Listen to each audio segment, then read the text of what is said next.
siblings, family members, all of you. I can. I don't know, but one of the privileges that Bonnie and I have had, and I was thinking back on this, Bonnie, we moved to the Carolina Conference in 1995, okay? We were both just teenagers at that time, but Hickory, this church, was the very first church I had the privilege of doing an evangelistic series in back in the day. And we were talking this morning. We don't know, but not all of those people may be here anymore. I don't know. We don't know.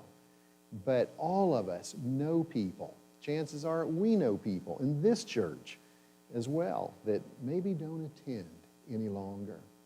And that's what we want to emphasize all day today, is how can we as a active church family, and that's what you are, you're the active church family, how can we allow God to use us in such a way that we can reach out to these people and allow God to reconnect them to the church? And again, just due to the sheer numbers of inactive people in the church, it can be overwhelming. Let me just, one of the things I have the privilege of doing as Secretary for the Southern Union is statistics. And so we have all of those statistics pretty much at our fingertips. And I'm going to go back to 2018, and there's a reason for that. I'm going to give you 2018, 2019, because that was before the pandemic. And I'll tell you what happened during the pandemic and what's happening now. But in 2018, we had 9,199 baptisms, professions of faith throughout the Southern Union, all of the churches in the Southern Union.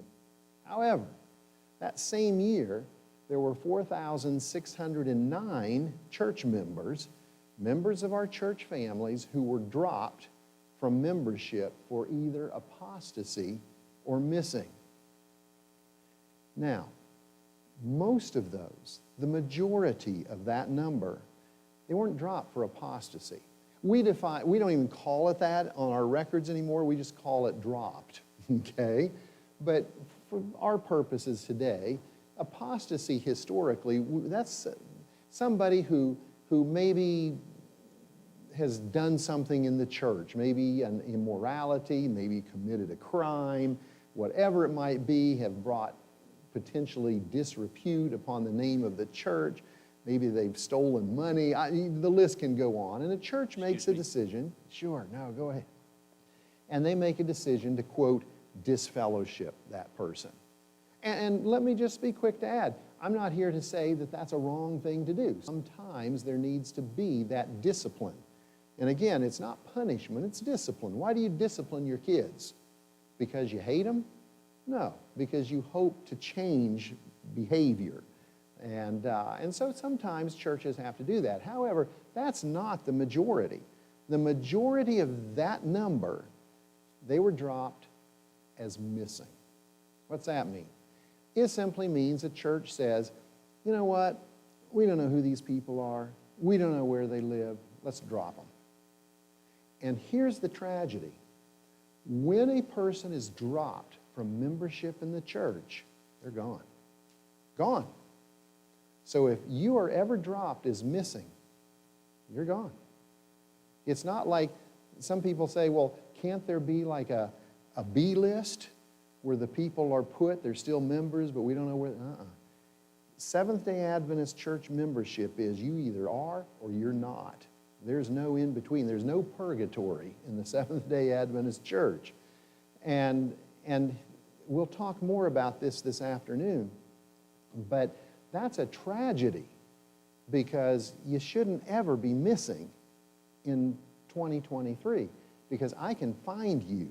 We'll tell you how to do that this afternoon. So at any rate, in 2018, 4,609 people were dropped for apostasy or as missing, which meant that our net growth from baptisms and professions of faith was 4,590. And let me be quick to add, that's where the growth comes. In the Southern Union, people sometimes outside of our union, they have the misconception, it's so easy to grow in the Southern Union because everybody's moving south. Well, in all honesty, in fact, I can tell you, I just did these statistics week before last, actually last week, and the reality is, between the people who transfer out and die and apostasy and missing, if we didn't have baptisms in the Southern Union, we would be in serious decline. That's the only thing that keeps us growing, because we transfer out about as many as we transfer into the Southern Union. Your church may represent that as well. You have people transferring in, that's wonderful, but you also have people transferring out. They move, etc. So that was our net growth from that 9,199 baptisms. 2019, the year before the pandemic. That was also what we called in the Southern Union the year of evangelism. We just missed 10,000 baptisms that year, which would have been a record for the Southern Union. 9,958 baptisms, professions of faith. We started talking in probably about 2013, 2014, kind of sounding the alarm as to how many people were being dropped, primarily as missing. And let me tell you a reason. Can I give you a sad reason why there were so many dropped? Thousands. In not the current quinquennium, which ended last year, but the prior one, there were over 10,000 church members dropped as missing. They didn't do anything bad. They didn't rob a bank. They didn't abuse their wife. They didn't do anything bad that we're aware of. We just didn't take the time to hunt them up, so we dropped them. That's the size of a conference. Gone. Forever. Gone. And so we began to sound that alarm, and I want to attribute and thank our conferences, our local churches. They began to take that seriously, and one of the reasons they would drop people is, and I'm trying to remember the figure, I think it's about $18, maybe $16 a year that your church, right here in Hickory, all the other churches in the Southern Union, that's what they are, I'll say, assessed, charged for your property insurance. Your building burns down, it's just like your homeowner's insurance. And that is based on membership. So churches said, we can save $16 a year, and I can drop you from membership. I don't know where you live exactly, haven't seen you in a while. I can save $16 a year and drop you from membership. That was happening by the thousands. And so we began to address that, talk about it with our conferences, etc., and they have done really a good job of decreasing that number.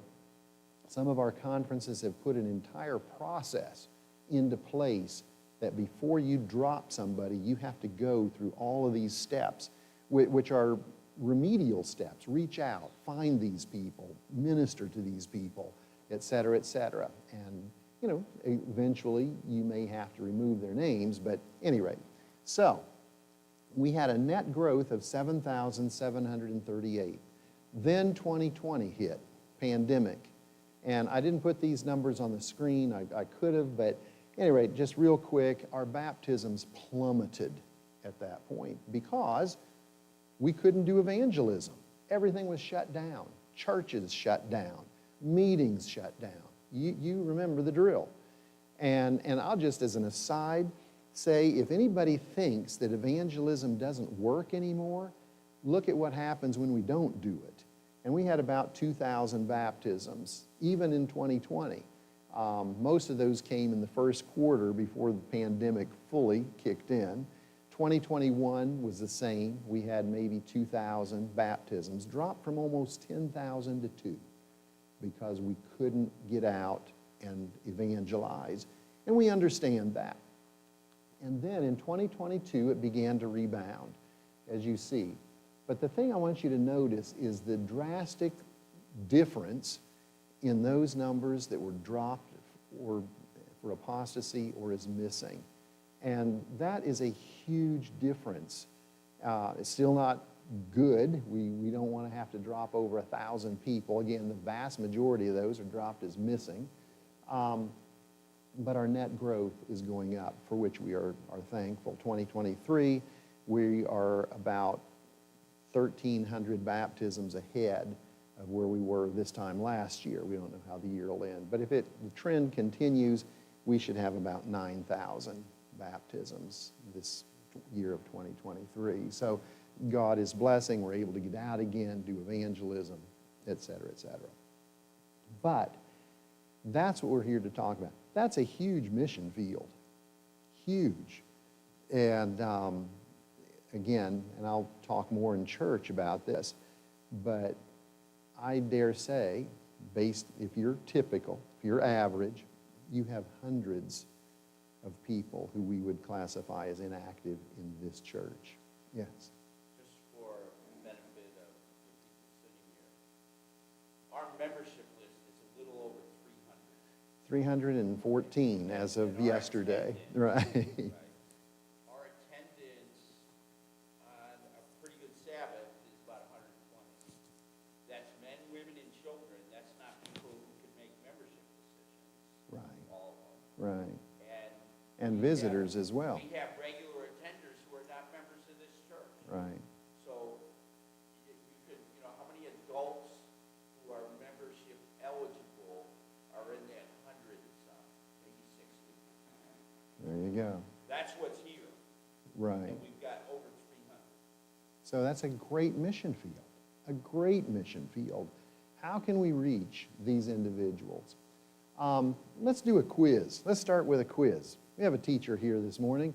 Pop quiz, at least in my day, that's what they called. Okay, here we go. You have something to write on. Where, number one, you strongly disagree with this statement. Number 5, you strongly agree with this statement.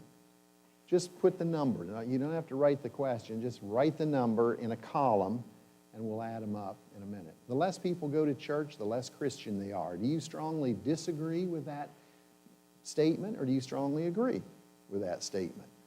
Number 1, strongly disagree with it. Number 5, disagree, or strongly agree. I'm sorry?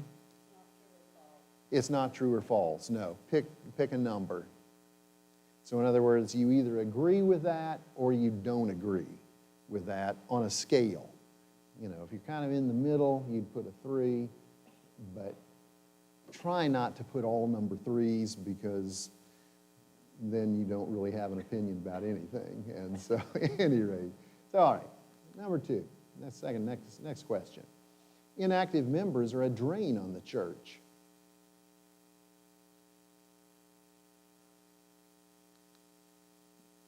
Next question. Inactive members don't come to church because they're lazy.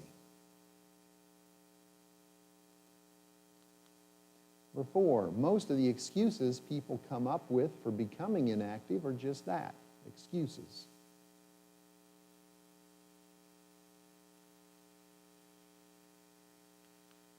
Number 5, there are times when to become inactive is the best possible decision for a member to make.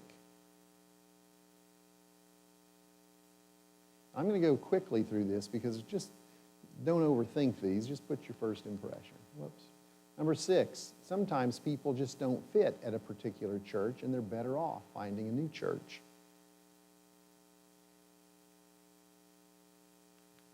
Number 7, inactive members need to be admonished for their inactivity.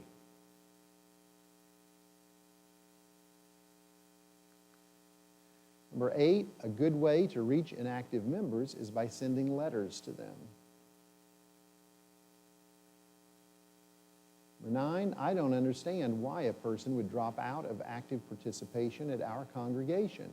We do a good job of providing for people's needs.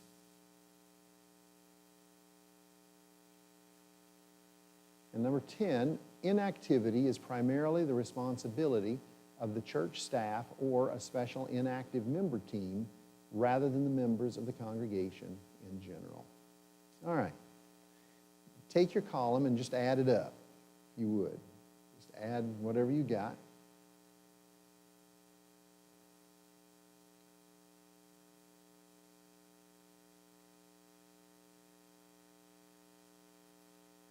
Now, if your score is 10 to 20, that's really good. That's where hopefully everybody is at. It shows your empathy, your concern, your openness, your acceptance of people who are inactive in the church. If it's 21 to 30, you want to be accepting. That's how you lean. You're not fully there yet, but you lean that way. That's your desire.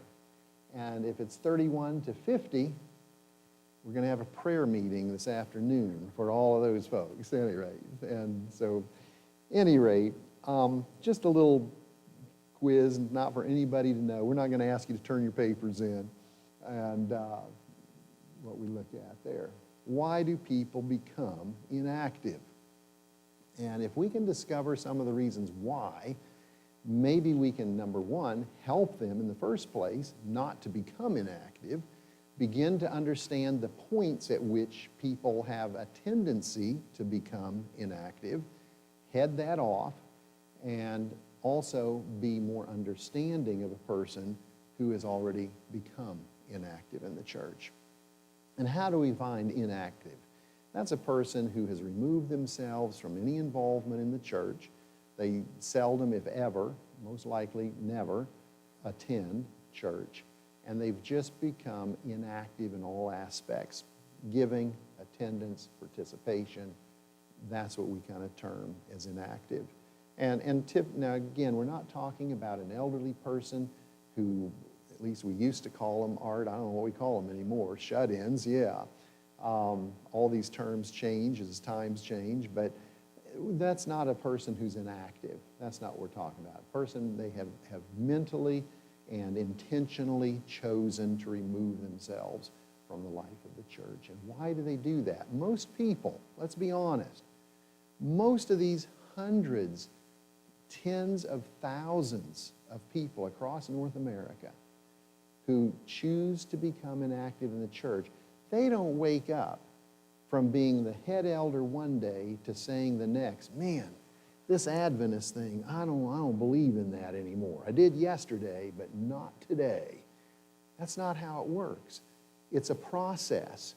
And the thing is, oftentimes we don't understand, we may not even be aware of the process they're going through in their own mind, in their own lives.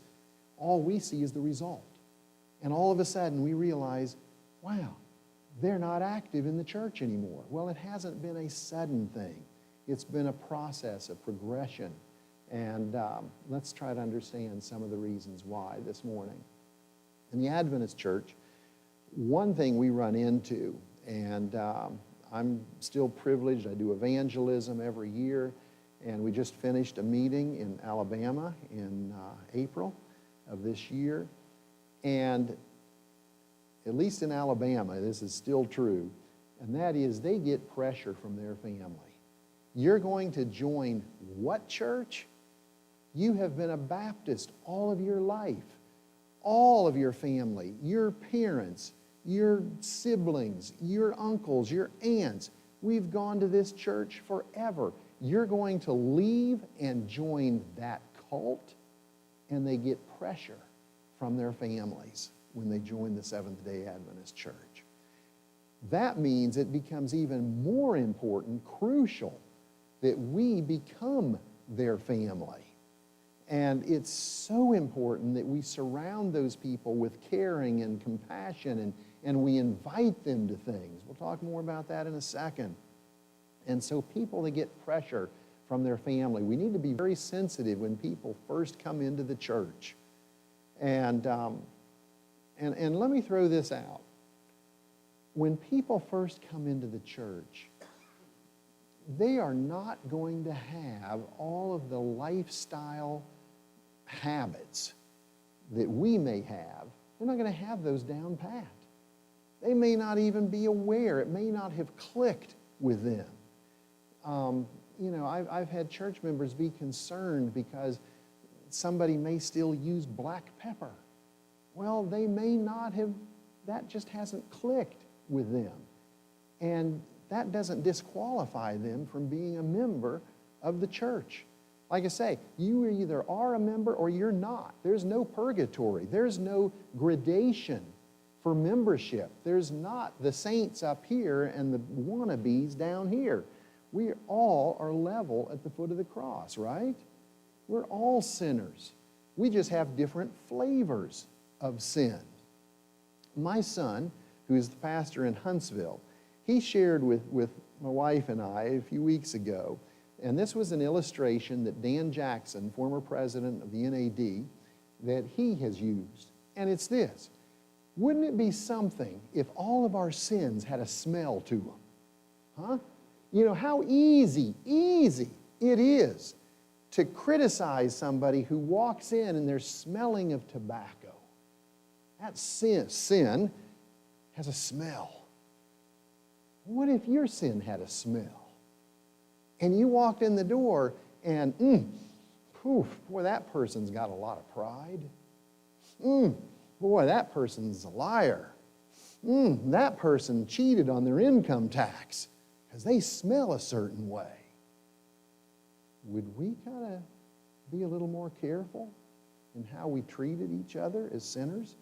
Because we all have sins. Maybe some of them, the smell is not as evident as others. But we all have those. All right. Life crises. The realization is, and we know this statistically, for instance, if you have a couple in your church, a married couple, and they're going through a divorce, statistically, we know that 80 to 90% chance one or both of that couple will leave the Seventh-day Adventist church during or immediately after that process. So what does that mean? We need to really surround those people.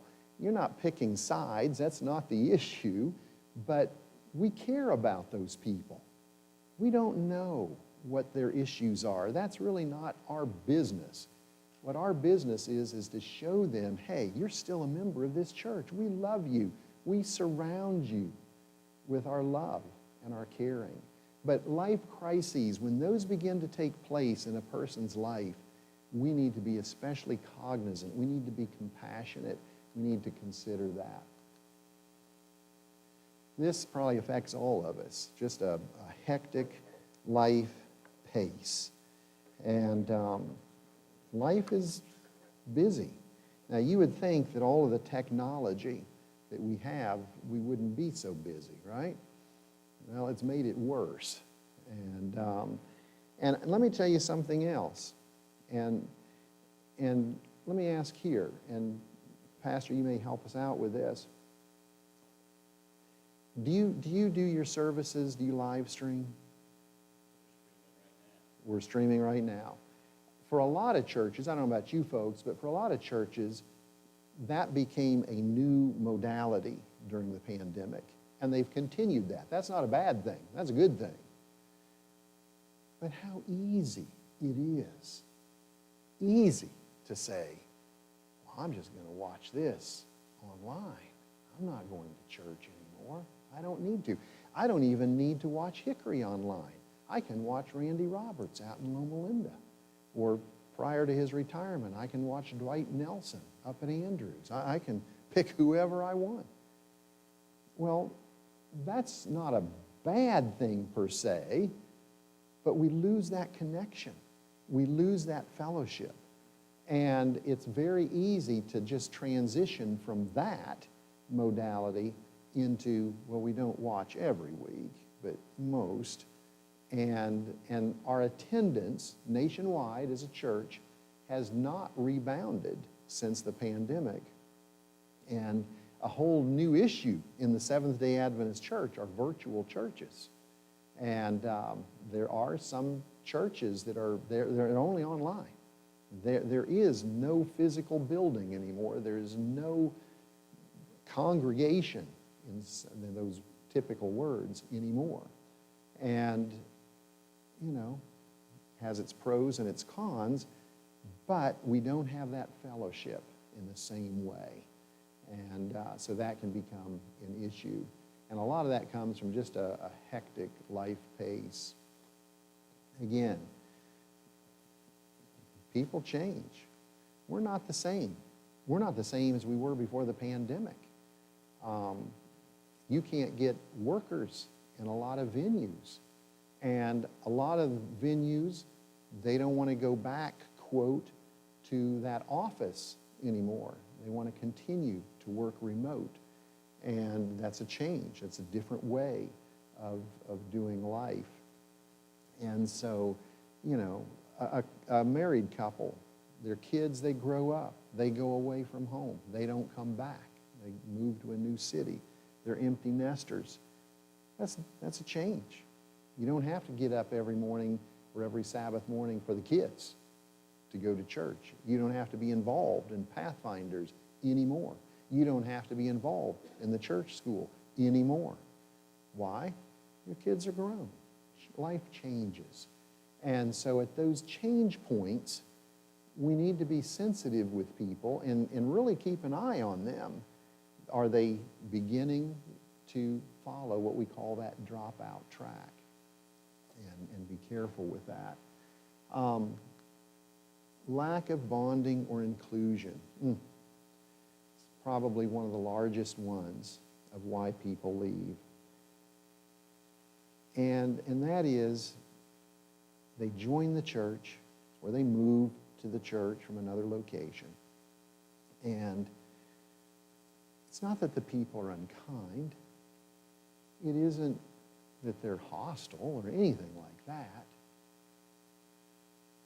But they don't really include them. You know, one of the saddest things that can happen is that a church is what I call, they're foyer friendly. They'll greet you as you come in the door, hand you a bulletin, tell you they're glad you're here, and that's it. And then they turn over to the person next to them and say, so you coming over tonight for popcorn and stuff? I'm not inviting you, but hey, you know, hey, glad you're here. Here's a bulletin. Hey, you come in? What time do you make it? You know, inclusion. It is so important, and that takes intentionality. It doesn't just happen.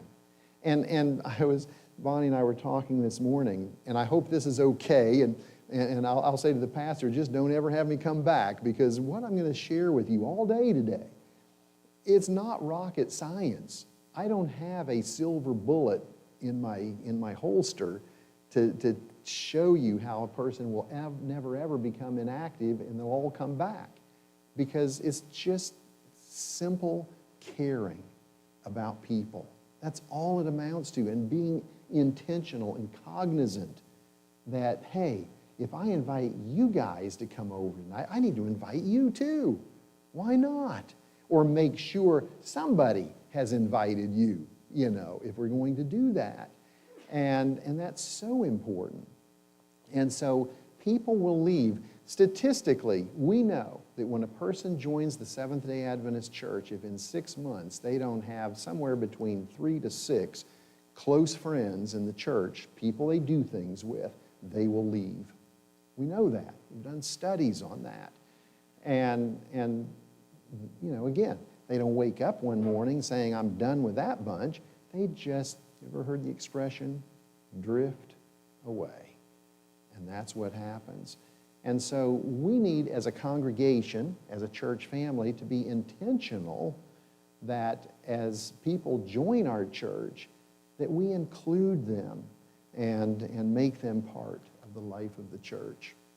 And this is similar to it, uninvolvement in the work of the church. I always look at it this way. How often do you do nominating committee here? Around a 2-year cycle. Okay. And in the old days, it was every year, but a lot of churches have gone to 2 and even 3 year. You do it every 5, but you got it. There you go. And that's not a bad thing, in all honesty. And but at any rate, nominating committee. One of the biggest signals to me, folks, that a person potentially is on that dropout track is when a person says, I don't want to be a deacon or an elder. Pick the office, doesn't matter. I don't want to do that anymore. I get that. You know, I've had kindergarten teachers who were kindergarten teacher for 20 years. They don't want to do that anymore. I get that. That's not a bad thing. I have a question I always ask those individuals. I say, oh, I understand. What would you rather do? And if their answer is, you know, I'm just going to sit out this year. Have you ever heard that? Have you ever been on the nominating committee? I'm just going to kind of sit out this year. That alarms me, because if we're not included in the work of the church and we're not involved in the work of the church, it is so easy to just fade away. And so I encourage you as a church, invite everybody to have a part, something that makes them feel like, well, I have to be there on Sabbath, or I have to be there on Tuesday night at Pathfinders, if that's when it is, or whatever it is, doesn't matter, but something, and that involves them in the church. Because if they're not, chances are much, much higher that soon they won't be part of the church at all. And the good news, the great news is, there's plenty to do for everybody, you know? I mean, it's not like, well, all of our needs are filled at this point. No, they're not. If we have 3 people working, I'm picking something here, working with the homeless, does that mean you couldn't use a 4th? I mean, my goodness, there's more than enough work and things to be involved in. We just have to be very intentional on making sure that we encourage and urge people. And I've told people, hey, when you say, I just want to sit out a year, that's not good for you. Not good for the church either, but especially for you. Isn't there something that we can have you be involved in the church? And by the way, this is Sabbath school time. So just share, talk. I'm very open to that.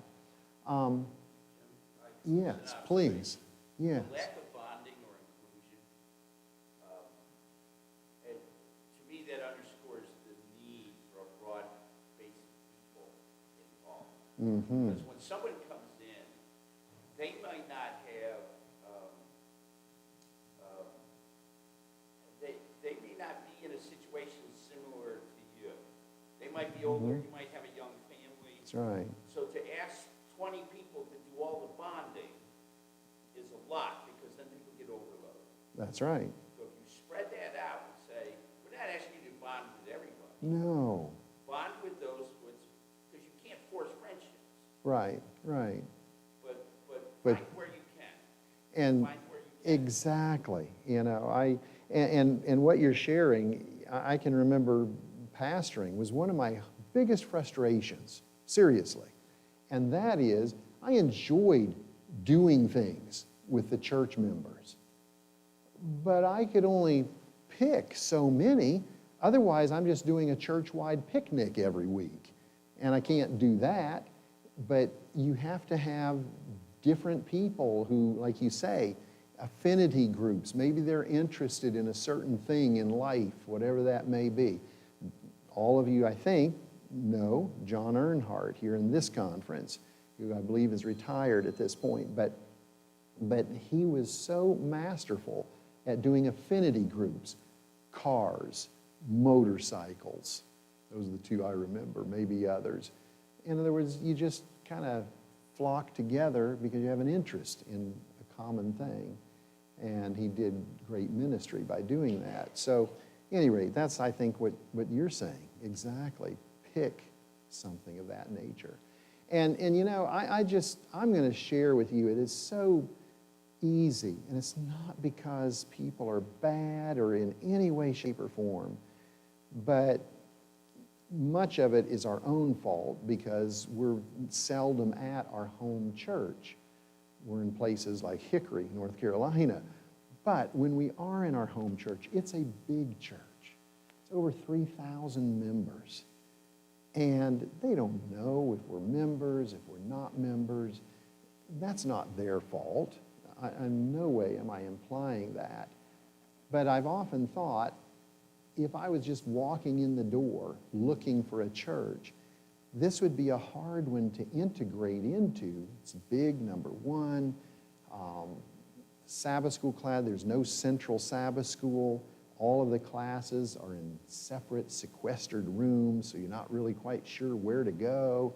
Some teach the lessons, some teach other things. I mean, it just goes on. And it could be very challenging. And they try, the church, very hard to make it more user-friendly, but it's a challenge. It just is.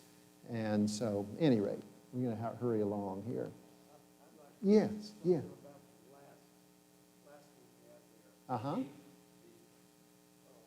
We're streaming it. He handed me the mic. Oh, okay. So people can hear comments and questions. Okay. The thing I would comment on the last point up there is, I've always felt that that works both ways, where people are so involved, they burn the candle at both ends. Right. And that becomes, I think, the responsibility of the nominating committee to make sure that, you know, the person leading a Sabbath school group, let's say young people, they've been there 30 years, maybe they would like to do a different age group or something, do something different. Because I know my wife did 30 years of primary, and she probably did 20 years of juniors and things like that. So I think a lot of times, you know, what happens is they're either too involved for too long or no involvement at all. And then that's easy for them to move further and further back until they are out the door. Right. No, I totally agree, because we're real good. And this even goes for, quote, employees of the Seventh-day Adventist Church. Hey, if I can get you to do it and you're willing, it makes my life easier. So if I can get you to teach primary for 30 years, I'll keep asking you. You're doing a good job, everybody's happy, you're willing. That makes my job as a nominating committee member really easy. Why make it worse than it already is, you know? But we do. We need to be cognizant of that and sensitive, I guess I would say, to that. Absolutely. I would say, too, that at least here, a couple weeks before the nominating committee meets, we do hand out, I don't know what you would call it, but like a survey. question, survey. I would like to keep my job. I would like not to keep my job. I would like a different job. And there's choices and things like that. So the opportunity is presented, but sometimes just because they hand it out in church doesn't mean anybody's going to fill it out. No, you're exactly right. No, I was just going to add that if you didn't. And yeah, I'm one of those that doesn't fill it out. Yeah. On that survey, I wouldn't even put, I don't want to continue my job. I would just say, I'd rather do something different. Yeah, because, anyway, all right. Conflicts. Folks, they're going to happen. If you don't think that's true, well, I'm just looking around the room. There's no 6-year-old in here. Only a 6-year-old may think that conflicts won't happen, because if you've lived life, they just do. It's part of it. The question isn't, are we going to have conflicts? The question is, what are we going to do with them when they do happen? We'll talk about that more this afternoon. But people leave. They become inactive in the church based on conflicts. That can be between church members. It can be between a church member and a pastor, a church member and a conference, a church member and the union, whatever it may be. All right. I have an observation and a question. It's just say a church has a situation where conflict happens. when one side of that, usually, from my perspective, somebody's kind of entrenched. It might be somebody who's been there a while. They're not going to leave. Do you find in your experience that a party to that conflict will leave, number one, and will they go to another church or none? Because those who stay or who are on one side of the conflict will say, well, they have their choice of That's right. lots of churches within a half-hour drive. Yeah. They can just go to one of those, or they assume they go to one of those. So do people go to an area church, or do they not? Most do not. Yeah. I mean, there's some will go to a different church and find a comfort level there.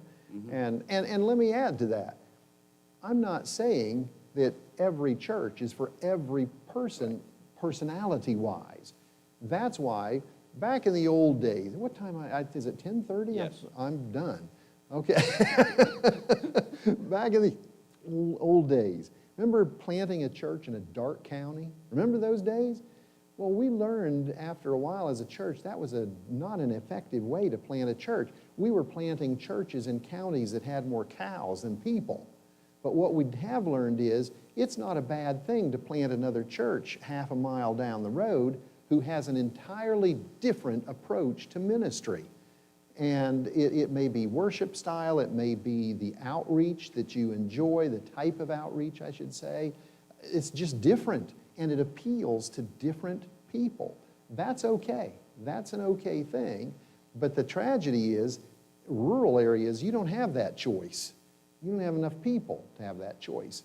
And so a lot of times those people don't go anywhere. They just drop out and vanish, basically.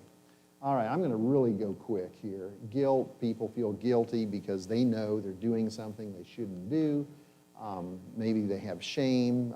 They don't dress as well. They don't have a job as good as they think other people have, whatever. I want to get to this one, theological differences. We say, well, that's one reason people don't leave the Adventist church. They don't leave because they don't believe our position on the state of the dead. They don't leave because they don't believe our position on the seventh-day Sabbath. They don't leave because of the fact that we believe in the second coming. Let me ask you a question. How many of you are okay? Don't raise your hand or we're going to have conflict right here. No comment. No, I'm not going to do that. But in your mind... I'm looking this way. Yeah. Is it okay? Is it okay after church if I come to you and I say, hey, want to go with me to Cracker Barrel for lunch? Some of you are thinking, I'm okay with that. And some are saying... Just bring your glow tracks. Right. That's just one example. It's not so much that we all don't believe in the seventh-day Sabbath, but how do you keep the Sabbath? You know, that's a host of different things. What about standards in the church? You know, it goes on and on and on. And let me just real quick say, we have our fundamental beliefs. Standards are not part of those fundamental beliefs. Standards of the church can and do change. They just do.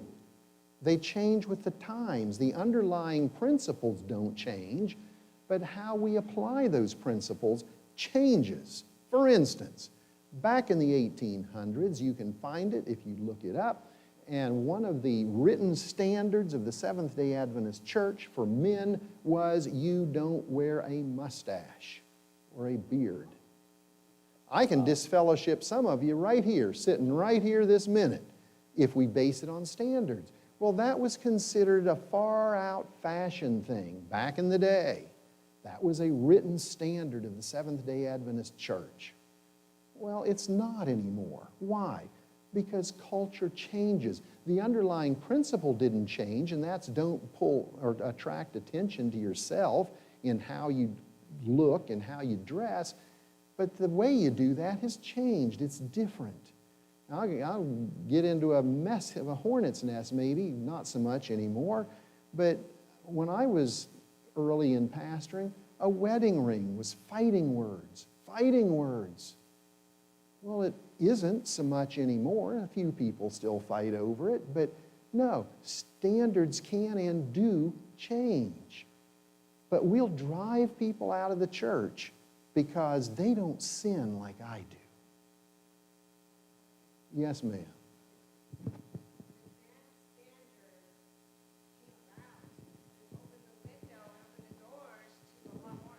No, it didn't. No, didn't? No, not at all. Well, not in the in my least. eyes, I see it. No, but I see that now because I grew up since I Yeah. was 10 years old in the Seventh Adventist Church, and I knew that was in the Bible studies that I took. So we were more Me too. Me too. and people then were more willing to let go of those things because it was the love of the Lord. Yeah. So that's But not that's important. not- but here's the now, thing. Now, since that opened, I remember when it opened.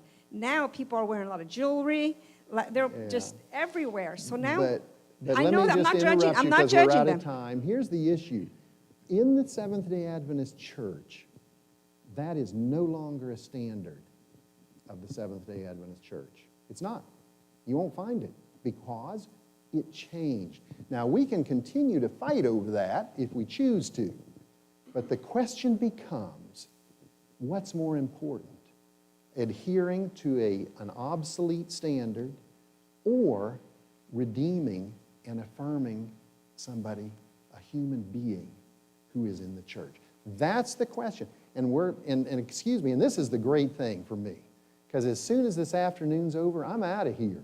So it doesn't matter if you like what I say or if you don't, because I'm leaving.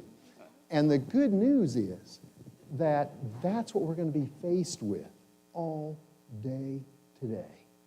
I'm going to face you with that question. What's more important? Adhering to a standard? Because that's what we don't usually fight over fundamentals, Seventh-day Sabbath, Second Coming. We're pretty united on that. But how do we apply those things? Where do you get a and what are we list willing of to the accept? current standards? I'm sorry? Where do you get a list of the current standards? Yeah, you want a checklist. There is no checklist. And that consternates a lot of Seventh-day Adventists. Because if I just had a list, I could check it off and check it twice. But folks, that is not what saves us. Pardon? Right, yeah, people are not the list. People, that's what is important. And that is, I'll give you an example and then I'm going to quit. It's discipling. Let me give you a quick current example. One of the great things I get to do is visit lots of different churches. And in fact, night before last, I was talking to a lady, and their church is embroiled in music. I didn't know that was even a major issue in most churches, because nowadays, churches pretty much, they pick their worship styles, and then they may plant another church and have two services. There's a lot of different ways of addressing that. Well, this church, one of the elders in the church is just apoplectic because there's a early teen-age girl who, speaking to your situation, wears studs in her ears. And they don't want her anywhere where she can ever be seen in the church. And it's become an issue in the church. And the elders are having to meet over this, figure out. Well, I'm not talking about Hickory. You're exaggerating. This happened here sometime. Come on. But I'm just saying, folks, you're saying it. What's important to us? Is it a checklist that we can check off and say, that's what the rich young ruler, man, you're going to get me preaching and it's not time. The rich young ruler, he came to Jesus. What do I have to be saved? And Jesus said, keep all the commandments. And I can imagine him taking his pencil out, licking his finger or his tongue on it and saying, give me a list. Give me a list. Which ones? Yeah, I'm doing it. I'm doing it. I'm good. And then Jesus gave one that wasn't on his list. Sell everything you got. Sell it all. Everything. He didn't say most, everything. What did he do? He walked away sorrowfully. And so again, the issue for us as a church family, are we going to reach out to people and be accepting of them? Or, because here's the reality, if we have a checklist, none of you ought to be here. None of you. I shouldn't be here. I need to head out that door with my tail between my legs and say, unworthy of being here. None of us are worthy. And the minute we start thinking we are, the devil's got you. I'm going to be honest. He's got you. Because there's a text in the Bible that I've heard says something we have, how many of us have sinned? All. Anybody speak Spanish here? Todos. There's a few. Todos. Am I right? All. Everybody. Everybody's sinned. That's you. That's me. And the minute I start thinking, I'm better than that person because of this or that or another thing, just remember, your sin may not have a public odor, but it has an odor in front of God. He can smell it. And all of us have the odor of sin. All of us. We're going to talk more in church about this very thing. So I'm going to be quiet. I'm going to stop, and let's have a prayer as we get started.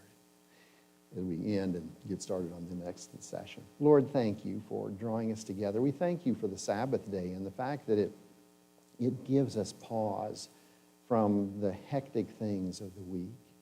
And Lord, as we open up Scripture today and we look at it and try to understand what you have for us, Lord, I just pray that you will be with us, open our hearts, open our minds. Just every day, make us that caring individual, that caring church that would represent you correctly, is our prayer in Jesus' name. Amen. All right, thank you. And thank you for participating. I like that. That's great. We're going to do more of that, even more, this afternoon. And so I encourage you to stay by. And we're going to start about what time? This afternoon? This afternoon? Yeah. About 2. About 2 or even sooner. Lunch is here. Is that? I don't want to pull the Marthas out before they've got. Oh, okay. Okay, So we gotcha. got to let them do their work. Sure. 2 o'clock. All right, very good. All That's right. if you don't preach as long as me. I will not. Well, I don't know how long you preach. I go to I shouldn't